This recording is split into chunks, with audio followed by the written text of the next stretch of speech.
Aortic dissection is a very serious complication of vascular disease, and basically the easiest way to think of it is the aorta is the main artery that comes out of the heart that supplies the entire body, and it has 3 layers to it. And an aortic dissection is when the blood pressure gets so high, or the patients have some sort of a predisposing genetic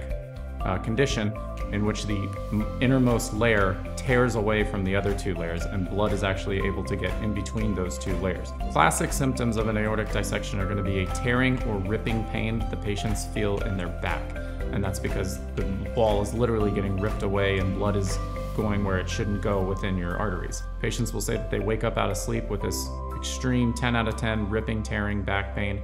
that radiates down to the lower back, is the classic presentation of an aortic dissection.